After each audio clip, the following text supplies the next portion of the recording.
എല്ലാവർക്കും മറൈൻ ഫ്ലേവേഴ്സിൻ്റെ പുതിയൊരു വീഡിയോയിലേക്ക് സ്വാഗതം. ഇന്നത്തെ റെസിപ്പി ഒരു ഡിഫറെൻറ്റ്, ഒരു വെറൈറ്റി ആയിട്ടുള്ളൊരു റെസിപ്പിയാണ്. ചൂര ബട്ടറും നാരങ്ങയും ഉപ്പും കുരുമുളകും ചേർത്തിട്ട് ഫ്രൈ ചെയ്യുന്ന ഒരു റെസിപ്പിയാണ്. അപ്പോൾ നമുക്ക് വീഡിയോ കാണാം.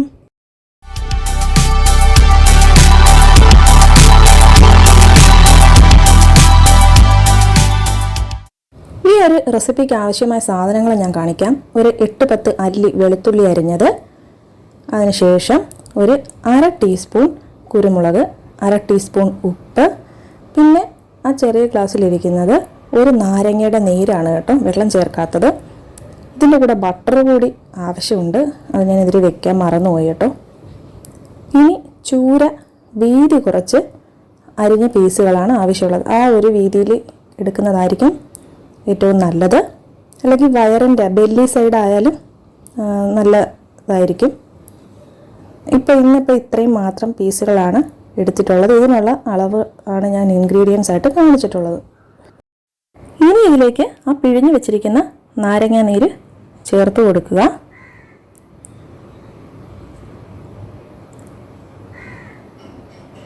പ്രത്യേകിച്ച് വെള്ളമൊന്നും നമ്മൾ ചേർക്കില്ല ഇതിൽ. അടുത്തതായിട്ട് ഉപ്പും ആ കുരുമുളക് പൊടിയും കൂടെ ചേർത്ത് കൊടുക്കണം. ഉപ്പ് കുറച്ച് മാത്രം ആവശ്യമുള്ളവർക്ക് അതനുസരിച്ച് ചേർക്കാവുന്നതാണ്. ഇതിപ്പോൾ ഉപ്പ് ചേർക്കാതെ വറുത്താലും ടേസ്റ്റി തന്നെയായിരിക്കും. കാരണം സോൾട്ടഡ് ബട്ടറാണ് നമ്മൾ യൂസ് ചെയ്യുന്നത്. യൂഷ്വലി നമ്മൾ വീട്ടിൽ സാധാ രീതിയിലുള്ള നമ്മുടെ മുളക് പൊടി, മഞ്ഞൾപ്പൊടി, മസാല, കുരുമുളക് പൊടി, ഉപ്പ് ഇത്രയും ചേർത്താണല്ലോ സാധാരണ നമ്മൾ ട്രൈ ചെയ്യാറുള്ളത്. അപ്പോൾ ഇന്ന് ഡിഫറെൻ്റ് ആയിട്ടൊന്ന് ട്രൈ ചെയ്ത് നോക്കിയതാണ്. പക്ഷേ ഇത് നല്ല ടേസ്റ്റി ഉള്ളൊരു റെസിപ്പി ആയിരുന്നു. ഇനി അത് നന്നായിട്ട് നമ്മൾ ആ ചേർത്ത 3 ഇൻഗ്രീഡിയൻസ്, ഉപ്പും നാരങ്ങാ നീരും കുരുമുളക് പൊടിയും മാത്രമാണ് ചേർത്തിരിക്കുന്നത്. ഇനി ഇത് നന്നായിട്ട് ആ മീനിൻ്റെ എല്ലാ വശത്തേക്കും പറ്റത്തക്ക രീതിയിൽ നന്നായിട്ടൊന്ന് മിക്സ് ചെയ്തെടുക്കുക. ഇത് നന്നായിട്ട് മിക്സ് ചെയ്ത് കഴിയുമ്പോൾ ഈ ഒരു കൺസിസ്റ്റൻസിയിലായിരിക്കും. ആ നാരങ്ങാ നീരിൽ ഓൾറെഡി മീനൊന്ന് ഇതായിട്ടുണ്ടാവും, ചെറുതായിട്ടൊന്ന് വെന്തെന്ന് പറയാൻ പറ്റില്ല. ഒരു വൈറ്റ്നെസ് കണ്ടോ ഫിഷിൽ? അത് നാരങ്ങാ നീര് ചേർത്തത് കൊണ്ടാണ് കേട്ടോ. ഇനി നമുക്ക് ഫ്രൈ ചെയ്യാൻ ഉദ്ദേശിച്ചിരിക്കുന്ന പാനിലേക്ക് ചൂടായതിന് ശേഷം കുറച്ച് വെളിച്ചെണ്ണ ഒഴിച്ചു കൊടുക്കുക. വെളിച്ചെണ്ണ, സൺഫ്ലവർ ഓയിൽ എന്ത് വേണേലും യൂസ് ചെയ്യാം നമുക്ക്. ഇത് നന്നായിട്ട് ചൂടായതിന് ശേഷം നമ്മൾ മാരിനേറ്റ് ചെയ്ത് വെച്ചിരിക്കുന്ന ആ ഒരു പീസെല്ലാം ഇട്ട് കൊടുക്കണം. ഇത് 30 മിനിറ്റ്സ് വെച്ചിരിക്കുന്നത് നല്ലതാണ് കേട്ടോ. ആ ഫ്ലേവറെല്ലാം അപ്പോൾ ആ ഫിഷിൽ നന്നായിട്ടൊന്ന് പിടിക്കും. 30 മിനിറ്റ്സ് ഫ്രിഡ്ജിൽ വെക്കുന്നത് ഏറ്റവും ഉത്തമമായിരിക്കും.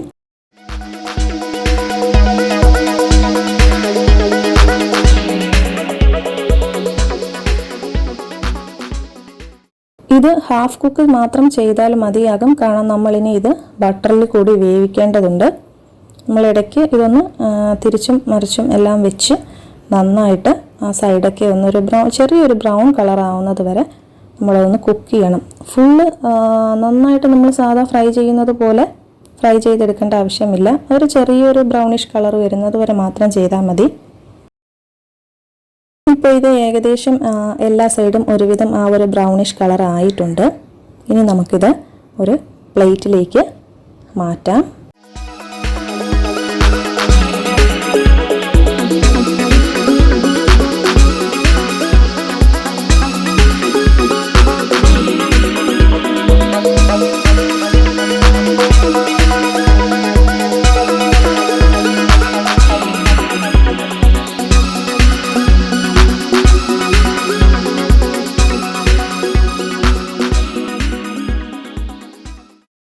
നമുക്ക് ആവശ്യമുള്ളത് ബട്ടറിൻ്റെ ഒരു ഹാഫ് പീസാണ്. ചെറിയൊരു പാക്കറ്റാണ്, അതിൽ നിന്നൊരു ഹാഫ് പീസ് വേണം. ഇത് ചൂടായിരിക്കുന്ന പാനിലേക്ക് ഇട്ട് കൊടുക്കുക.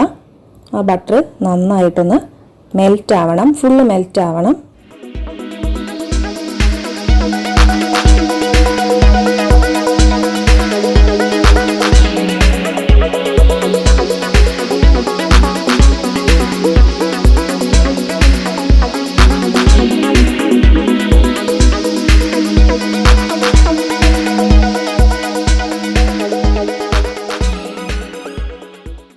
ബട്ടർ നന്നായിട്ട് മെൽറ്റായി കഴിഞ്ഞതിന് ശേഷം നമ്മൾ ആ അരിഞ്ഞു വെച്ചിരിക്കുന്ന വെളുത്തുള്ളി ഉണ്ടല്ലോ, ഗാർലിക്, അത് ചേർത്ത് കൊടുക്കുക.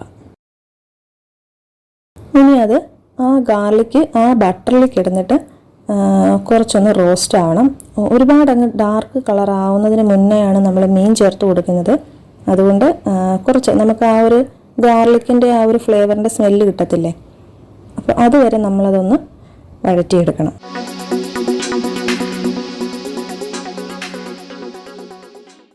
ഇതിപ്പോൾ അത്യാവശ്യം ഒന്ന് റോസ്റ്റ് ആയിട്ടുണ്ട്.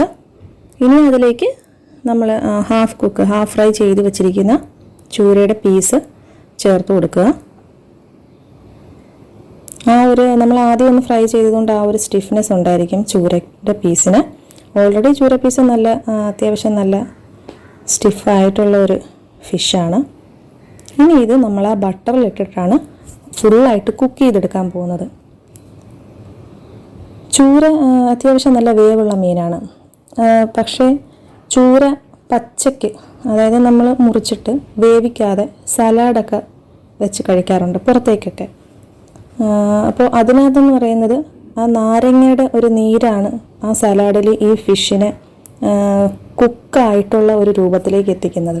അപ്പോൾ ഇതിൽ നമ്മൾ മാരിനേറ്റ് ചെയ്ത് വെച്ചപ്പോൾ ഒരു വൈറ്റ് അപ്പിയറൻസ് കിട്ടിയില്ലേ ഫിഷിന്. അപ്പോൾ നിങ്ങൾ വീട്ടിലിത് ട്രൈ ചെയ്ത് നോക്കുകയാണെങ്കിലും നിങ്ങൾക്കത് മനസ്സിലാവും.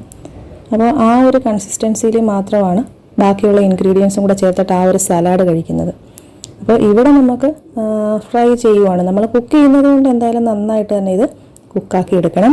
തിരിച്ചും മറിച്ചുമൊക്കെ വെച്ചിട്ട് ആ ബട്ടറൊക്കെ അതിൻ്റെ പുറത്തേക്കൊന്ന് കോരി ഒഴിച്ച് നന്നായിട്ടൊന്ന് കുക്ക് ചെയ്തെടുക്കണം. ഇതിപ്പോൾ ഏകദേശം ഫൈനൽ സ്റ്റേജ് ആയിട്ടുണ്ട്. ഇനി നമുക്കിത് ഒരു സെർവിങ് പ്ലേറ്റിലേക്ക് മാറ്റാം. ഓരോരുത്തരുടെ ഇഷ്ടം അനുസരിച്ച് ഇത് ഒന്ന് ഡെക്കറേറ്റ് ചെയ്ത് വെക്കാം കേട്ടോ.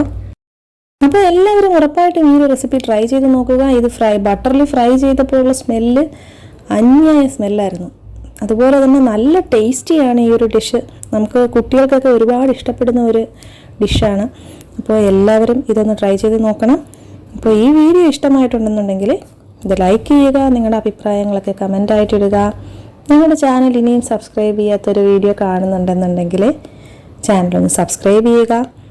ഇനി പുതിയൊരു വീഡിയോയുമായിട്ട് പിന്നീട് കാണുന്നത് വരേക്കും ബൈ ബൈ. വീഡിയോ കാണുന്ന സപ്പോർട്ട് ചെയ്യുന്ന എല്ലാവർക്കും ഒരുപാട് താങ്ക്സ്.